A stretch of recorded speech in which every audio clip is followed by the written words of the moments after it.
नमस्कार. जय शंकर दत्तगुरू.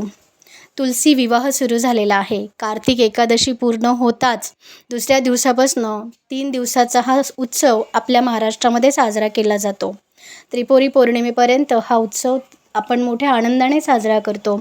सदैव आपल्या अंगणामध्ये आपल्याला सकारात्मकता प्रदान करणारी आपली तुलसी माता ही या कार्तिक एकादशीनंतर विवाहासाठी तयार होते.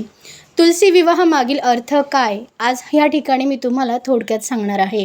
तुळशीचं एक पान हे देवाच्या समोर बसण्याचं सामर्थ्य ठेवत असते.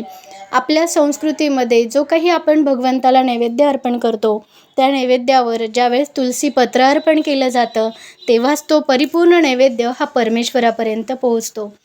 थोडक्यात देवाला पूर्णपणे शरण जाण्याची किंवा देवाला पूर्णपणे वरण्याची क्षमता ही राधा, सत्यभामा, रुक्मिणी आणि 16,000 पट्टराण्यांमध्ये सुद्धा नाही.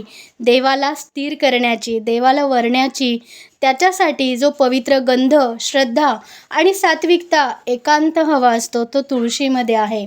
आषाढी एकादशीला झोपलेले देव जेव्हा जागे होतात त्यावेळी हरिवल्लभा म्हणजेच तुळशी त्यांची प्रार्थना ऐकते.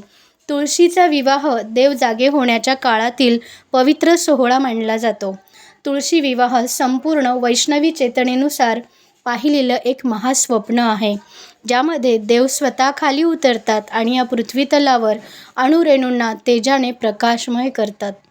तुळशी विवाहाचा सरळ अर्थ तुळशीच्या माध्यमातून देवांना आवाहन करणे असा होतो. तुळशीला केलेली प्रार्थना देवापर्यंत पोहोचते. यामुळे तुळशीला सामान्यांचा कल्पवृक्ष असंही म्हणतात.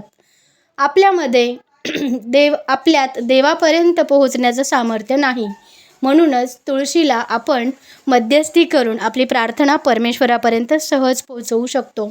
म्हणूनच हा तुळशी विवाह घरोघरी मोठ्या आनंदाने आणि उत्साहाने साजरा केला जातो.